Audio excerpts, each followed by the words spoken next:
describe what you do? Because for me, it's a big mystery. What I do? Yeah. I'm not sure what I do. I do travel a lot, and I'm trying to figure out along the way what I do. But primarily, I'm trying to build an ecosystem in Lebanon for startups. What does that have to do with Bulgaria or Eastern Europe or whatever? We're practically the same size. We have practically the same problems. And if you can see those problems being solved somewhere else and learn from them, maybe you can take that learning and apply it back home and share that knowledge. So that's what I do.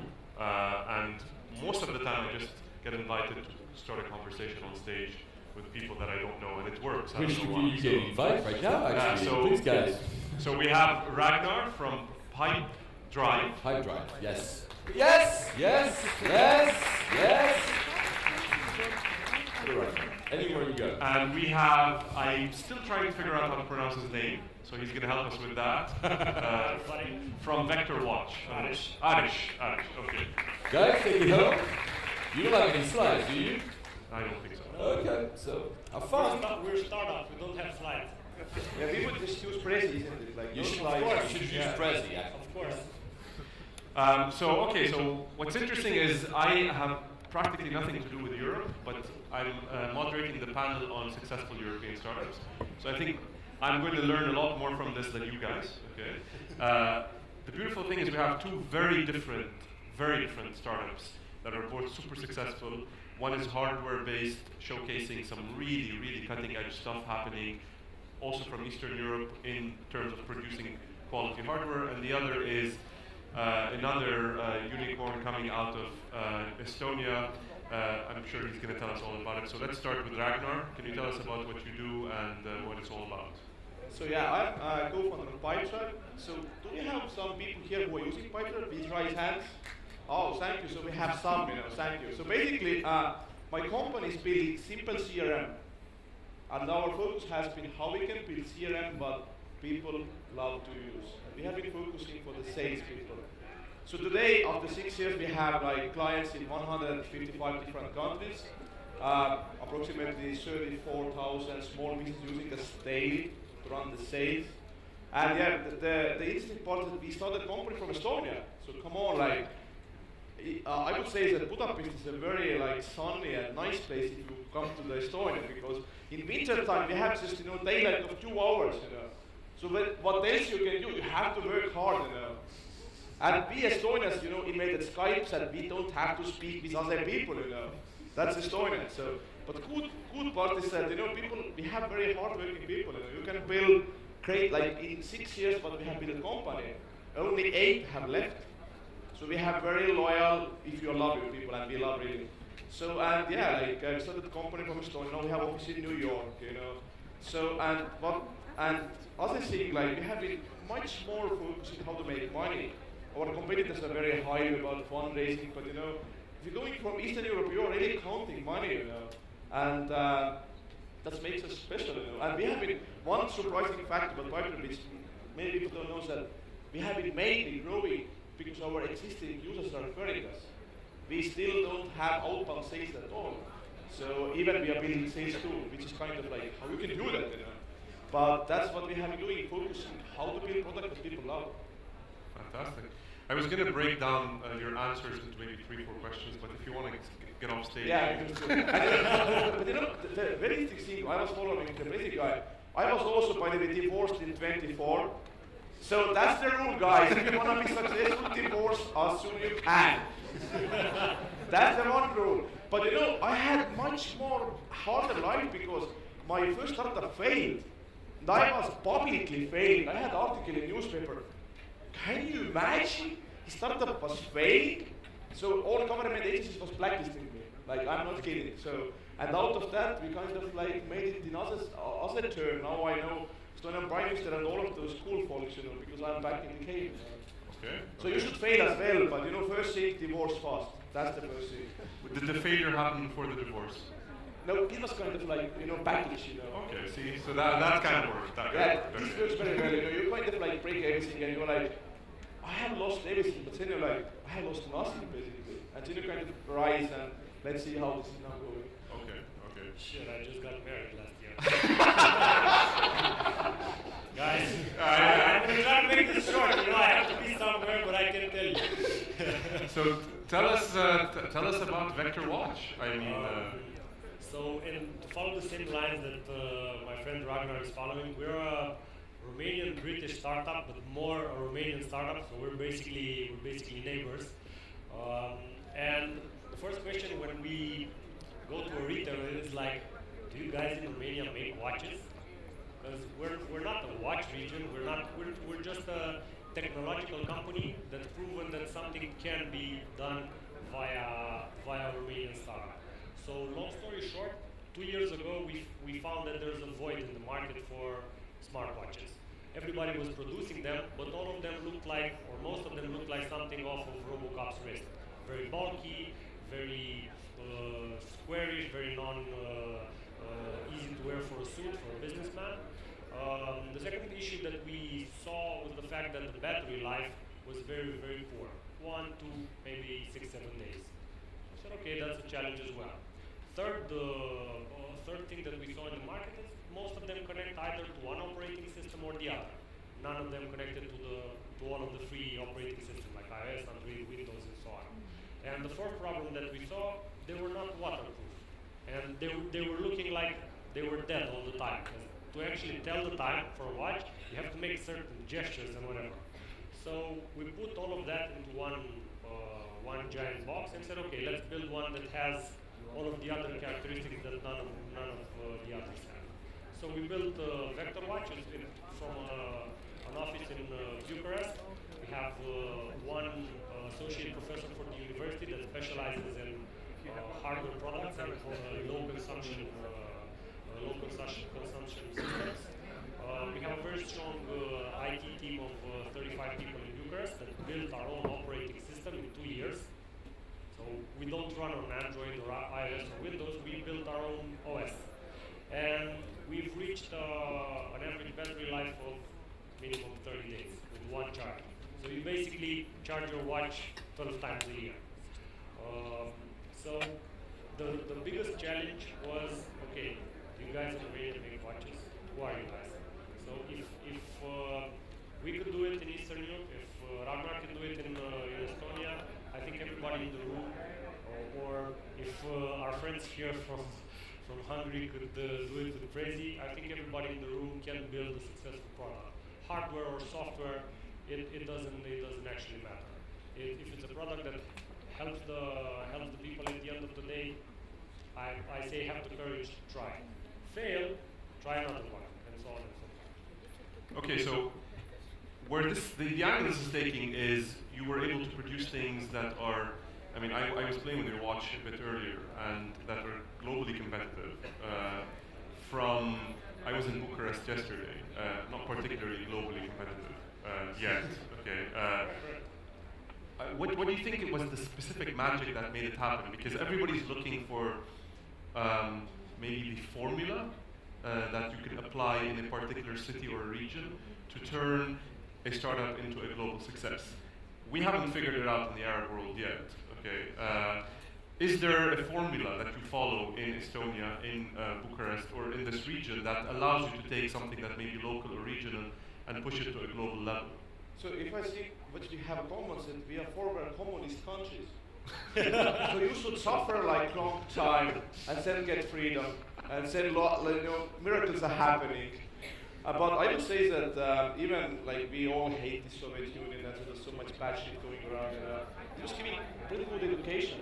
And also like, for Estonia, we have been super lucky.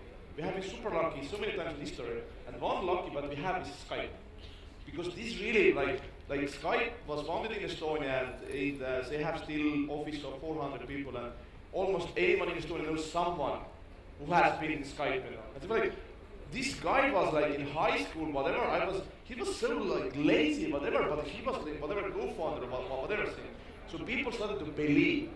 But that's the huge step, first huge step, You need success stories and you need to try. The other thing which basically, I'm also co-founder in Garage 48 and we are doing hackathons in Eastern Europe. And we had hackathon end of November in Minsk, in Belarus. And one startup was started in Belarus, which maybe some people know, Masquerade. Do we have people who are using Masquerade? This is the video filtering. And 3 months later, it was sold to Facebook for 100 million. And say not from Belarus. Say basically never even visited the Silicon Valley before. But what people don't know is that those guys attended all our hackathons.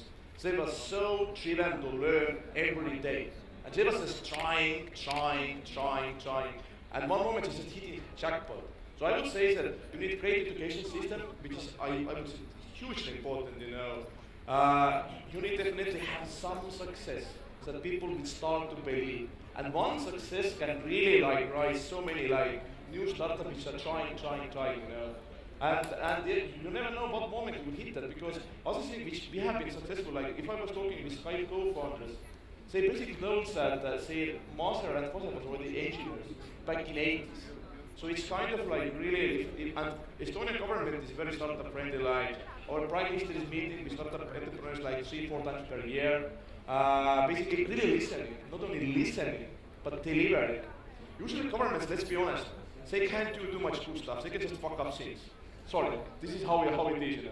But sometimes making very liberal, economy, and we have this e-government system which is very high. You can open a new company in 3 minutes in Estonia. Really? Yes, I can do it even from here, but I just don't wanna. It will cost 300 euros. So if somebody would pay, I can show you from the States how I would open a company from my mobile phone. And those things kind of starting entrepreneurial spirit. And another thing, why Estonia startup country, we are lucky that we don't have a home market. We have just 1.3 million people. So in Sofia there are 2 million, isn't it? Approximately. So we are less than Sofia, which means you have to go to the international market from first day on. And because otherwise you will die and nobody will never know you basically. And that's actually helping. But okay, so a lot of things you said I don't think apply to Romania. Are there they have very bad dictatorship. Yes. Oh my God. So they struggled more than you did. I don't even know. I think so. Plus we're more. So. Okay, but were there the success stories? Is your government supporting you? So on and so forth. Because all of these, the formula in Estonia seems to be something that I didn't observe in Romania yesterday. Correct. I would like to take let's say the good things from Ragnar. So first of all, go international from the first days, right? So this was our from day one. We made an international launch in Basel World last year. So we went exactly in the heart of the watch industry with our IT/fashion Romanian product, right? So first of all, is go international, right? Second of all, pick a team or form a team from people that have no connection one to each other, that have no global mindset and not all think alike. So before Vector Watch, I was commercial director for PayU in Romania, the largest payment provider. My colleagues, if you look at all of us, none have any connection to the watch or to the smartwatch industry. One comes from industrial design. One, Andrei, who's the co-founder, is the ex-CEO of Ixia, a huge American tech company. Dan, as I told you, is an associate professor for the university, specialized in the hardware systems. And my colleagues from the management board in the UK have worked. One was the chief of design for Nike Fuel Band at Timex. One was in the watch industry, and the other one, the CEO, was the CEO of Timex Group. So pick an international team that none actually has an actual connection to smartwatches or to that industry. If you pick an imperfect team, there's very big chances that a great product would arise from this. And it's very important. We hired a lot of young talents. So I just turned 30, but my average in the office is 22 or 23.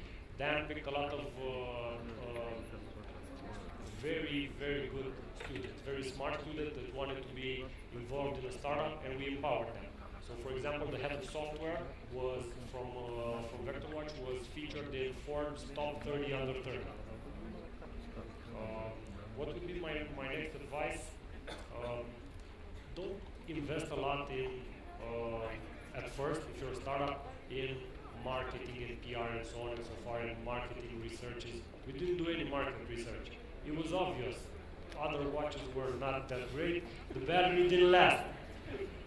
it's kind of a no-brainer. Are they? If you put them in a jar with water, are they waterproof? No. Okay, that's the problem. If you have, so there's no need to go very beyond. If there's a void in the market for something, just go get it. Don't spend the 50,000 euros on market surveys. Can you imagine? We went to the US, UK, the Baltics, and a couple of other Eastern European countries, and Switzerland. Imagine one survey for each country, plus the timing, plus if we were just do it. That's it, just do it. Just enter. You don't have to have everything polished and finished and so on and so far. Okay. You just do it. And that's I'm going to take a step back from number 3 to team, because I want to focus a bit on that. Ragnar, you said in a conversation we were just having that you have maybe only 8 employees that left in the last 6 years. I think the longest term I've had an employee stick around my company was maybe 6 months, so you got to give me some pointers. Okay. Can you? There seems to be an employee component, a very successful employee component to both of your stories. Is it the Eastern or post-Soviet, or what is it? Is it how do you find these very good employees and how do you keep them? Because finding them is not as difficult as keeping them, I imagine. Yeah, I would say that even finding them is like difficult, because if you are even thinking about 80% of our people have never applied to us. We have found themselves basically, because good people don't do the job. That's because they are happy and so on. So I would say that it will start really by the founders and what culture we are building. And like in Pipedrive, what we have is that we have 5 interviews, and all these founders are included. And we have different, what's our values? And we are really choosing people who are similar for us by the values. Skills is totally different. But we are choosing more hungry juniors and seniors, because we really love how we can help them to grow. But I would say that maybe that's the mentality in Estonia, is that, yes, I have lived in Silicon Valley, and I remember when I hired first support guy in Silicon Valley, I had like 50 Skype interviews. This is horrible. And you know, everybody's overselling. You were working for NASA? Yeah, you know, and if someone was trainee in Google, he or she said he was VP of engineering, whatever, VP of something. But the opposite, in Eastern Europe, people are very humble. You have to like work hard to get information out of them, you know. But the problem in the US is that there are 2 parts. First, employees overselling and companies overselling. And then both sides will be disappointed after like whatever time, you know. So first you have to really put which kind of people you want to hire. You have to look really, and you can't like, you really have to understand which kind of people they want. And what we have done, we are trying to understand where they want to develop themselves. So indeed, everything starts with the team. So this is the crucial part. And the other thing why you guys are lucky here as well, come on, you don't have to compete with all of those big fish in Silicon Valley. Twitter, Facebook, Google, all of those things. You don't have to be afraid, oh my God, they will go and steal my employees, you know. We have less choices in Eastern Europe. And that's the end of the day helping startups, because small startups don't have to compete with some huge corporates, you know, which has much more money and much more possibilities to basically motivate people. So indeed, you know, this is the one crucial part. And the other thing, I would say still that, you know, like, you have to have very diverse. We have in Tallinn office in Estonia, people from 20 countries. So basically people are relocating to Estonia because of Pipedrive from Brazil, South Africa, Uruguay, and so on. Our second market is, by the way, Brazil. So we basically launch product without visiting the country. I have to interrupt you there.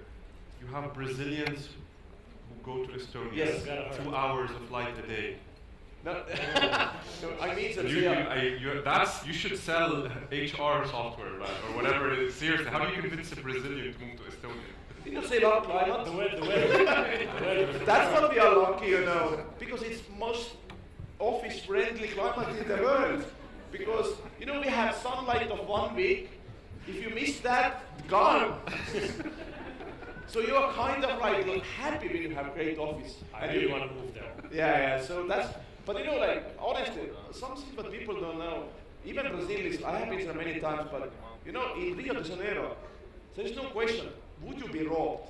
It's when you will be robbed. Of course, it's So like this watch or that watch, you would never wear that because it's just you can start timer moment when you have like bullet in your head and just don't give me your watch, like. So in that sense, depending, Estonia is very friendly if you want to have family and so on. So in that sense, and yeah, like I love HR and we have really focused with founders how we can build environment. So every single employee in my company has stock options. Every single one of them. We won best employer in Estonia, and other thing, our average salary is already like in Estonia in 10th place, whatever. So even support people, like in Estonia we have average salary of 1,000 euros, which is fine. You can, in Thailand you will pay like 500 if you want to rent apartment, so which means you have enough money.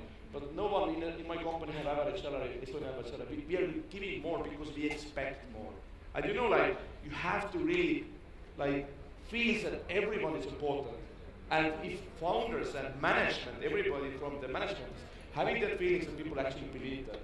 So in this sense, it's the chemistry and many things, and it's very hard to kind of like put it in many models, but if you start with the culture, with the team, which focusing that. So on that point, values. What are the values that your company has, Vector, that's retaining and attracting talent? Well, our company motto is what truly matters. So we try to transcend this and to move it towards the employee level. As Ragnar is offering stock options, we're empowering all of our employees to step forward. So if in a big company of 1,000, 1,500, you'll be some guy there. We try and promote all of our employees, also in magazines, and if let's say we have a TV interview, we're let's say very popular in Romania now. I don't want to be seen on TV. Let the software guy, let him, or if we have events, we send within, we rotate them, and we have, 3 hours, let them be the guys for Windows, 3 hours the guys that develop for iOS, 3 hours the QA guys. So we basically try and empower everybody to speak up. We listen to everybody in the company. So we have a special inside the company thing where we say, okay, I thought yesterday to make payments with my watch or whatever. So we actually trying to listen. If somebody has a cookie idea, it's very possible that that's a very disruptive idea, and we're going to do it at some point. And also, salary-wise, unfortunately, Romania is a very competitive level at this moment because of corporations. You have, Amazon, Ness, IBM, Oracle, Microsoft. So all of these high-tech companies try to steal the employees as well. But also we have, I think, from the beginning, so 2.5 years ago when the company was founded, we have 3 or 4 people that left the company, and left the company not in good terms, but in very good terms. So one of my colleagues now runs the QA department of Rolls-Royce in Berlin. How can you beat that? The guy wanted to move to Berlin as well, but this is what I'm trying to underline. Empower the employees, pay them the above average salary, and show them to the world at the end of the day. One thing you should add is very important. If you feel someone needs to leave from your company, you have to do it with the highest respect ever, because that's your fault, by the way. Because you was choosing this girl or guy, whatever, into the team. So many times we have like given whatever 4 or 5 months salary, because this is anyway charging event, and it's based off everything. We have people who kind of didn't fit anymore into us, but they still recommend us. Because we didn't, in that level, Sass was not, like awkward or whatever. They felt it didn't work out, but we still love you because as a human, it was most likely great, And those things pay off. And many times startups and especially corporates are not doing that. We threw a huge party when the guy left. He's our friend. Exactly. Whatever happened, he was part of the family. And you really need to focus that. Other thing which maybe some teams are missing, come on. Your existing employees also need motivation. It's not only new ones, So that's really paying work. So okay, I want to move into a different topic, but what I'm seeing here, which is very interesting, is you're very successful European startups. Okay, we don't need to pat you on the back for that. But what you are doing is changing the culture of how people get employed and how they contribute in local economies, so that you can give them and others the hope that there's opportunity locally. And knowing that Romania, I think you have 5 or 6 million Romanians outside of Romania. Yes. I don't know what the numbers are for Estonia. You're creating enough value locally to get them to either return or stick around. And I think that is super commendable. I mean, That's very very impressed. hard to beat. In Microsoft, in Redmond, Romanian is the second spoken language. It's not, so it's very hard to. We're not competing necessarily with Microsoft Romania, but with the guys that want to take them abroad. So that's very. It's a balance that we need to have. Okay. So let's shift a bit to numbers. So you guys are successful startups, okay? What does a successful startup mean? How many countries? What kind of sales you do? Who are you competing with? Are you competing with Salesforce.com? When do you get to say you're better than them? With regards to watches, I mean, honestly, I think the Apple Watch tanked. Everybody knows that, okay? Android is struggling with releases every other month. You know, there's something wrong with that. So, and it's funny because you've done this better job than Pebble in terms of designing something that's attractive. I was going to buy Pebble, and I'm like, I can't look like I'm 16 anymore. So the question is, what can you give us some metrics for success? I'm not going to beat them out of you. So I'm hoping that you'll provide them to the audience. So I would say that, if you're doing companies and you have to focus some key KPIs, and end of the day, every company has to make money. That's the key part. So how we are measuring, one of the most important KPIs is how much we are growing every month. So our growth rate by the revenue is still like range of 6-7% every month. How much we are growing, other thing, how much existing clients are happy and referring to the new clients. So basically, what we are running is NPS survey, Net Promotion Scores survey, which is very important, which we are always following very closely. So these are kind of key parts which makes us successful, and I have to kind of repeat that for me, because I'm highly passionate about our people, is how much people inside the company are happy. So we're also running Net Promotion Score inside the employees, asking every month per quarter, how, like, from out of 1 to 10, would you recommend the Pipedrive to your network of friends? And this is a range of 70-80, which is pretty high, and we always, like, if we see any change, we are kind of asking how we can do it better, where we have made mistakes. By the way, time freeze just now. So anyway, so we can talk now forever. So yeah, questions. Anybody wants to share, get up on stage. So basically, I would say that if you start a company, you should kind of define the 3-4 KPIs. As I say, everyone in company should know those KPIs. So we have basically, you can, in our office we have like live KPIs. You can see live how much we have made today revenue, how, like, all of those numbers are like public inside the company. And new trend which you should really do is transparency. And this is also helpful. But more specifically, how do you compare to the big ones? So, end of the day, like, we have indeed many competitors. It's highly competitive area. But if you look some areas like, you can look what's the average rating in like Google Play or iTunes and so on. So now our product is usually the most high ranked, like 4.4, 4.5 is average rating for our mobile apps. So there are so many different websites where people are writing comments and so on. In that sense, we can see that in that area where we are, and this product is for SMBs. So we are not competing Salesforce in like face-to-face, because Japanese Post, which is one of the biggest clients for Salesforce, we can never offer our service for them. Why not? Because our product is meant for the small teams. Okay. Like if you have like thousands of salespeople, it will break up. You can't make universal product for everyone. You have to pick the battle. And we have big battles that this product is for small, middle-sized companies, for small teams. Small is kind of like, it can be 100, 150, but not thousands. Okay. And you kind of can see how much people love it, and how much they are basically using that. End of the day, you have to also look at the churn, how much you're losing clients. It is you're losing very high rates and you're running out of business. So in that sense, these key numbers, like how much revenue is growing, how much existing employees are happy, or how much existing clients are happy, this is making our main KPIs, and this makes us successful. So you've taken the Salesforce model and brought it down to a more accessible level. Okay. Online CRM. Let's simplify. We have not copied. What is the great story from we started a company from Estonia and we didn't feel how big sales was. We was not afraid of them. Many people said, oh my God, in Silicon Valley, how you can go compete with, like, what the hell is Salesforce? Because I never used it before, you know. And one moment, like, I was so stupid that I took the battle, but that's the beauty, you know. If you, because many people are stuck in Silicon Valley in the US because they know how big Salesforce. But I'm from a small country, I was not so smart to be afraid of them. That helps. Yeah, that helps, you know. Being stupid and taking risks many times helps, by the way. I agree. I'm sure the divorce helped. Yeah, you know, like, I had so much more time, you know, like, sorry girls.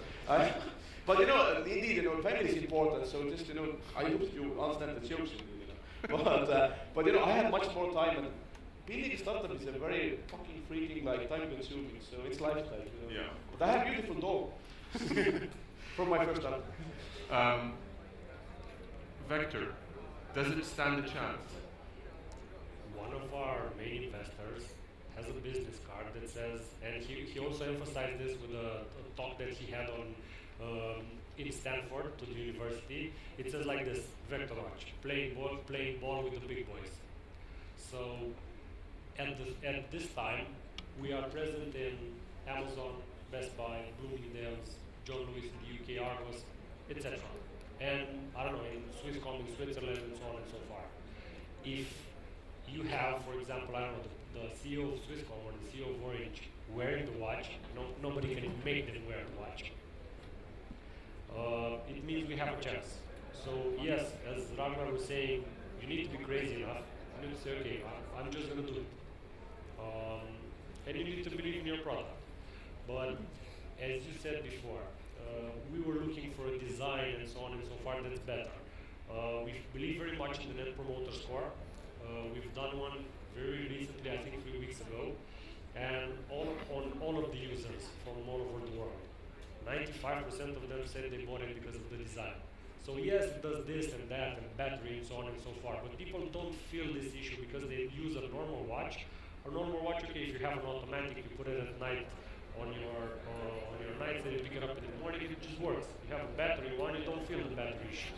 But if you have a smartwatch already, you can feel after 1 or 2 or 3 months, you can feel that, okay, you need to charge it every day and so on and so forth.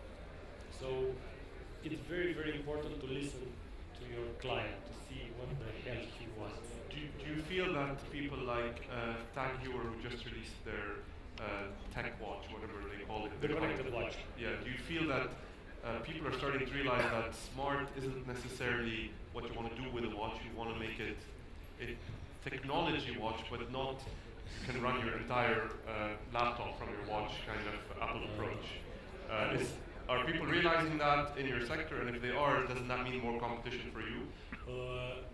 Yes and no. This is a complicated answer. I'm a big fan of Tag Heuer, and Joe is friends with Jean-Claude Biver, the CEO of Tag. Now they've done an exercise with Intel and with Google and trying to sell an Android watch for €1,500, for $1,500. I can never be a competitor to them and them to me because I'm at the price point of $299 to $499. They're at the price point at $1,500. So never, my client would never look at something that expensive, and never their client would look at something. No, of course. But if they are even remotely successful, even just a tiny bit successful, they are. Others may follow suit because you're buying the brand name, Tiger. You're not buying. It's not $1,500 worth of a watch. Because it's Android. Exactly. So I like how you put that in there. So the question is, no, I agree. But the question is, can someone come and say, okay, so Tag Heuer did it, Vector is doing it, okay, let's stop trying to create these smart watches, let's start trying to do stuff like Vector. And does that put pressure on you? Because it's not rocket science. It's a watch that's well connected, but it's pretty straightforward. I mean, I was playing with it, very straightforward stuff. For us, this is an opportunity. So yes, people, more and more watch companies are looking to have smart objects. Okay. But this is a very good opportunity for us because we have our own OS. So I'm not. We're very transparent as a company. So we are in talks with a lot of watch companies to license products under the Vector technology and to have let's say the very famous brand. So the because we're a technology and a hardware company, we have no problem in licensing the technology. So yes, it's a huge opportunity. Imagine you having I don't really see why with a vector Technology. system. Okay. Because at the end of the day, the watch is the only jewelry that a man can wear. That and the wedding ring for some. Most of the married men I know don't wear their wedding rings anymore, so I don't know what the story is. But I have mine, but mine is wider, you know. Okay, so perfect. We're going to wrap this up. We're getting close to the end. I love that we touched on so many key things, primarily more about how you're making a difference than about your companies, because as you said while we were discussing this offstage, you're not here to promote your product. You don't need to be promoting your product. If you have any closing words, 30 seconds, 1 minute, but I think we've inspired the audience to stay in their countries and No, the one thing which I'm like also telling is that, Silicon Valley is still great. Like, you can closer and live in that environment. It's heavily can teach you new stuff. Without moving Silicon Valley to the I would not be here. But end of the day, you can build so great company from here. And guys, you have much better flight connections than in Estonia. I was flying here to Istanbul. It took me like 10 hours to go to here, because we don't have a direct connection. So I would say that, trying, because one guy asked like 2 hours ago from me, I'm working for outsourcing and so on, and you have to take that risk, and you have to get burned. You have to take that first step, and if you are making it, this is fucking amazing, But if you don't take the risk, you can't do it, but you need to understand that, you need to learn, you need to move out from your comfort zone. Amazing stuff happens, That's why you just, try to go to the valley, or at least try to go to work for some successful startup companies here. Learn from their mistakes, and then one day you can do your own company. And one thing what people don't tell you, first thing, it will take at least 10 years, usually. Because everybody knows Instagram story and all that tools, but average startup is building 6 to 10 years to the success.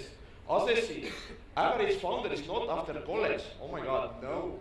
Average founder is 30 plus, by the way, because they have experience.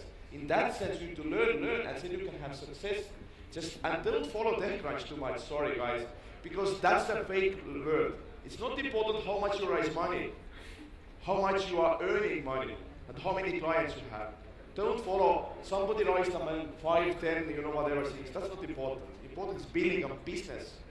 And maybe you don't know that. Maybe you don't need at all investors, because you should build this business for yourself, for your employees, for your clients, not for the VCs. Wow. Yeah, I don't know, man. I don't know. I think you wrapped it up for us. Build real businesses. Exactly, that's the life, I'd like to thank everybody for being here at this late hour, first of all. As Ragnar was saying, don't be afraid to screw up. So what? You're going to screw up. Try over, try harder, over and over again. And don't let people tell you your product is good or is not good or you're going to fail. Just try it. I mean,